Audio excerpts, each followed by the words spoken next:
हमें direct train की ticket नहीं मिली, तो हम इस ट्रेन से पहले अहमदाबाद जाएंगे, फिर द्वारका और फिर सोमनाथ।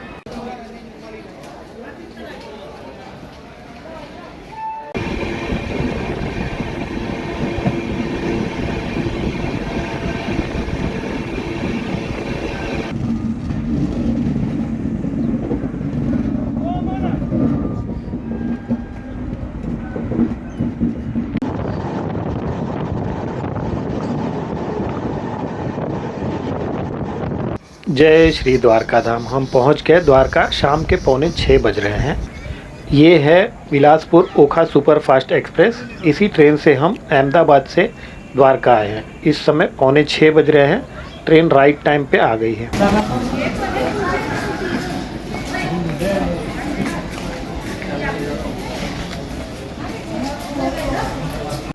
रेलवे स्टेशन के ठीक बाहर ही है टैक्सी स्टैंड। यहाँ से आपको शेयरिंग ऑटो मिल जाएंगे। 20 रुपीज़ पर पर्सन का चार्ज करते हैं। आपको द्वारकाधीश मंदिर पर ले जाके ड्रॉप कर देंगे। हमारे पास लगेज ज़्यादा था तो हमने 100 रुपये देकर ये ऑटो रिज़र्व कर लिया था। द्वारका रेलवे स्टेशन से हम आ गए ही। ये है 332 सर्कल। 332 सर्कल पे हमने रूम ले लिया। बांगड़ भवन नाम है इसका। ये यहाँ पर एक धर्मशाला है। बहुत बड़ा धर्मशाला है। बहुत अच्छा है लेकिन काफ़ी पुराना है, तो लो बजट के लिए ठीक है। रूम का टूर मैं अभी आपको करा दूंगा। बांगड़ भवन से यहाँ राइट हैंड साइड से आगे जाने पर 400 मीटर पर श्री द्वारकाधीश मंदिर, गोमती घाट और 5 कुई भी यहीं पर है। बहुत ही नज़दीक वॉकेबल डिस्टेंस पर है। तो अभी हम चलते हैं, दर्शन करते हैं। ये है द्वारकाधीश की कुंज गलियाँ। हर तरह की दुकानें यहाँ अवेलेबल हैं।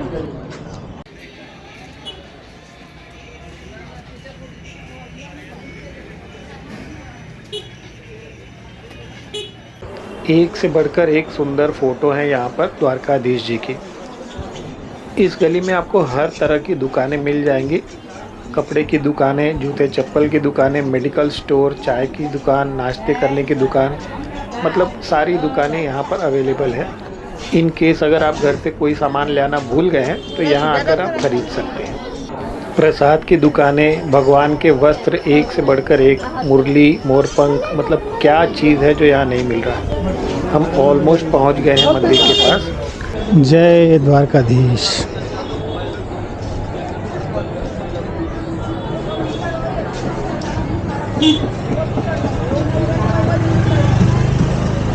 यहाँ से सीधे जाने पे गोमती घाट आ जाएगा। यहाँ पर लाइन लगती है। ये है गेट नंबर 2 और यहाँ पर आपको लॉकर मिल जाते हैं। आपको कुछ सामान या प्रसाद खरीदना होता है, लॉकर की फैसिलिटी फ्री में आपको मिलती है।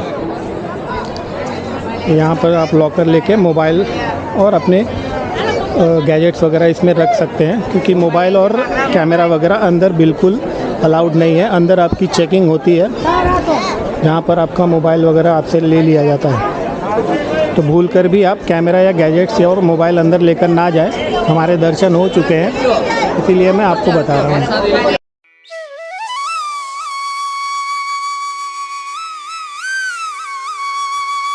यहाँ पर जूता स्टैंड, सामान घर और मोबाइल वगैरह रखने के लिए लॉकर्स बने हुए हैं। सपोज़ अगर आप सेम डे रिटर्न होना चाहते हैं, रूम बुक नहीं करना चाहते हैं, तो कुछ घंटों के लिए यहाँ पर आप सामान रख सकते हैं और दर्शन करने के बाद और यहाँ पर घूमने के बाद आप जा सकते हैं। यहाँ ड्रोन उड़ाना मना है।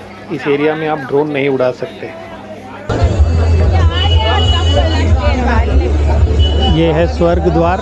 यहाँ से भी दर्शन के लिए लाइन लगती है। अभी दर्शन बंद है, इसीलिए भीड़ दिखाई दे रहा है। जैसे ही दर्शन खुलेगा 10 से 20 मिनट के अंदर दर्शन हो जाते हैं, मैक्स टू मैक्स आधा घंटा।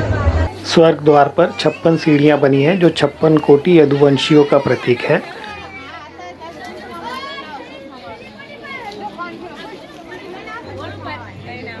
स्वर्ग द्वार पर तुलादान मंदिर भी है, जहाँ पर आप अपने भार के बराबर अन्नदान कर सकते हैं।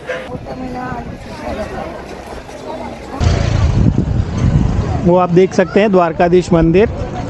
और ठीक 100 मीटर दूर पर ये है गोमती घाट का एक हिस्सा है। आप देख सकते हैं गोमती घाट, ये गोमती नदी का किनारा है। इसी गोमती घाट के किनारे पर अधिकांश धर्मशाला, होटल, रूम, आश्रम वगैरह यहीं पर बने हैं। तो आपके बजट के अनुसार यहाँ पर रूम्स अवेलेबल हो जाएंगे। तो आप डायरेक्ट गोमती घाट आकर रूम बुक कर सकते हैं।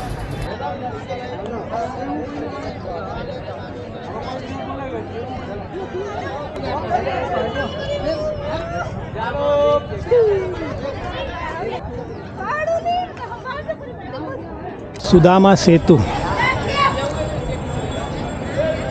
गोमती घाट के ऊपर बना हुआ है सुदामा सेतु।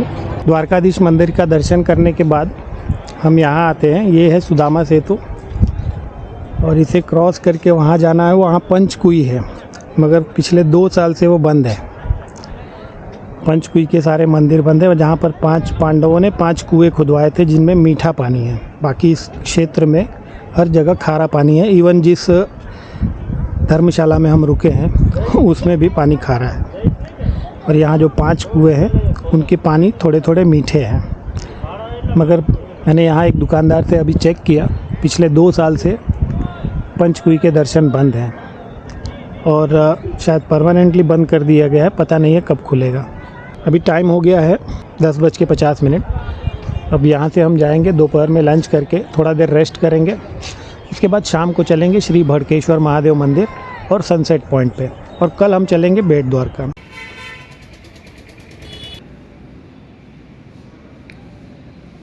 ये है बांगड़ भवन के अंदर का हिस्सा। बहुत बड़ा सा आंगन है और ये किनारे किनारे रूम बने हैं। चलिए आपको रूम टूर करवाते हैं। मेन डोर है, कुछ हैंगर्स मिल जाते हैं आपको, लॉक मिल जाता है। एक सोफ़ा है, सोफ़ा के बगल में एक छोटा सा टेबल और कुछ चार्जिंग पॉइंट्स हैं। एक किंग साइज़ बेड, 2 पिलोज़ और 2 कंबल, 2 फ़ैन हैं, दोनों ही वर्किंग कंडीशन में। एक बड़ा सा मिरर, एसी है मगर हमने नॉन एसी रूम लिया है, एसी काम नहीं करता। और यहाँ पे टॉयलेट बाथरूम है कंबाइंड। ये है बांगड़ भवन का भोजनालय। यहाँ पर रूम लेने वालों को 100 रुपये में और बाहर वालों को 110 रुपये में भर पेट स्वादिष्ट और सात्विक भोजन मिलता है, जिसमें 2 सब्जी, रोटी, चावल, दाल और अचार पापड़ भी होते हैं। सनसेट पॉइंट द्वारका, बगल में ही है बाड़केश्वर महादेव मंदिर। ये सनसेट पॉइंट का एंट्री पॉइंट है। ये बहुत बढ़िया सा वहाँ गार्डन जैसा दिख रहा है और रोड के किनारे लाइन से चेयर लगी हैं जहाँ आप बैठ के आराम से सनसेट का आनंद ले सकते हैं। और यहाँ से दूर तक सिर्फ समुद्र और समुद्र ही दिखाई दे रहा है। पहले चलते हैं बाड़केश्वर महादेव के दर्शन करते हैं, उसके बाद इवनिंग में यहाँ आएंगे सनसेट देखने के लिए। ये है सनसेट पॉइंट, देख सकते हैं वहाँ पर लाइट हाउस है और यहाँ से ये बीच में मूर्ति है और वो राइट हैंड साइड पर है बाड़केश्वर महादेव। तो चलिए पहले वहाँ चलते हैं। ब्यूटीफुल, बहुत ही पीसफुल और बहुत ही सुंदर जगह है। समुद्र की लहरें ज़ोर ज़ोर से आकर किनारों से टकरा रही हैं और वहाँ पर महादेव का एक बहुत बड़ा सा शिवलिंग दिखाई दे रहा है। आप चाहें तो ऑटो करके भी आ सकते हैं। हम तो पैदल आ गए क्योंकि 1.5 किलोमीटर्स था बांगड़ भवन से। यहाँ तक शेयरिंग में ऑटोज़ भी आती हैं। यहाँ पर भी कैमल राइड है, आप चाहें तो कैमल राइड कर सकते हैं। ये है भड़केश्वर महादेव मंदिर।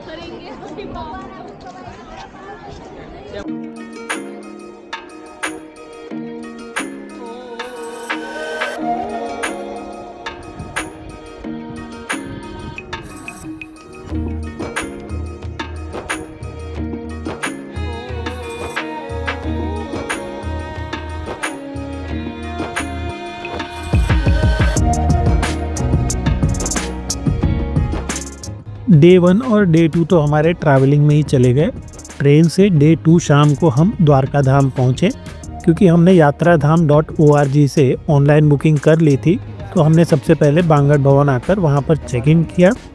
डे 3 अर्ली मॉर्निंग जाके हमने श्री द्वारकाधीश जी के दर्शन किए, गोमती घाट के दर्शन किए, आसपास के मंदिरों के दर्शन किए। उसके बाद दोपहर में आके हमने लंच किया और शाम को फिर हम पैदल ही निकल गए सनसेट पॉइंट और भड़केश्वर महादेव मंदिर के दर्शन करने के लिए। आज डे 3 हमारा सनसेट पॉइंट पर एंड होता है। कल अर्ली मॉर्निंग द्वारकाधीश जी के दर्शन करेंगे। दोपहर लंच करने के बाद बेट द्वारका के लिए 1:45 की बस है, तो उस बस से हम प्रस्थान करेंगे, क्योंकि शाम को हमें ओखा रेलवे स्टेशन से ट्रेन पकड़नी है सोमनाथ धाम के लिए। तो इसीलिए हमने दोपहर की बस की है। सुबह 7:30 बजे भी बस जाती है बेट द्वारका के लिए, जो दोपहर 12 बजे तक रिटर्न आ जाती है। और दोपहर 1:45 पे एक बस जाती है, जो शाम 7 बजे तक रिटर्न आ जाती है। मगर हम रिटर्न नहीं आएंगे। हम बेट द्वारका के दर्शन करने के बाद हम ओखा रेलवे स्टेशन से श्री सोमनाथ धाम के लिए प्रस्थान करेंगे। तो कल आपको दर्शन करवाएंगे रुक्मणी माता मंदिर के, श्री नागेश्वर महादेव ज्योतिर्लिंग के, गोपी तालाब और बेट द्वारका के दर्शन करेंगे। तो अभी चलते हैं, फिर मिलते हैं एक नई मंजिल की ओर बढ़ते हुए एक नए रास्ते पर। तब तक के लिए जय द्वारकाधीश, हर हर महादेव, राधे राधे।